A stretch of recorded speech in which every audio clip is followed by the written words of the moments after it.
Magandang araw mga ka-almusalita. Ako si Dayan, member ng Almusalita Ministry Organization, at ito po ang ating Reflection Bites for today. Ang ebanghelyo po natin ngayon ay mula sa Lucas chapter 11 verse 42 to 46. Sabi ni Jesus, "Kawawa kayo mga Pariseo. Nagbibigay nga kayo ng ikapunang yerbabuena, ruda at iba pang gulayin. Pero nakakalimutan ninyo ang katarungan at ang pag-ibig sa Diyos. Tama na gawin ang mga ito, pero huwag kalimutan ang mas mahalagang bagay."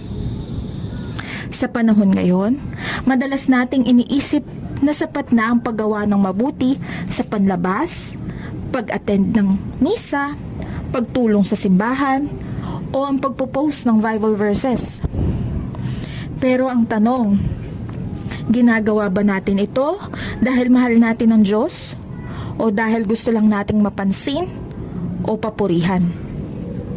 Kaya naman, suriin natin ang ating mga puso at hilingin natin sa Panginoon ang biyaya na linisin ito, na matuto tayong magmahal ng totoo, na walang pagyayabang, pagmamataas at pagkukunwari. At gumawa tayo ng mabuti kahit walang nakakakita. Hindi dahil kailangan, kundi dahil ito ang tama at ito ang gusto ng Diyos. Kayo mga kaalmusalita, ano ang reflection nyo sa ating gospel? Share nyo naman sa comment section. Kung nagustuhan mo ang reflection bites na ito, pass it on. Punuin natin ng good news ang social media. At katulad ng laging sinasabi ni Father Luciano, gawin nating viral araw-araw ang salita ng Diyos. Hindi lang sa almusalita, kundi na rin pati sa almugawa.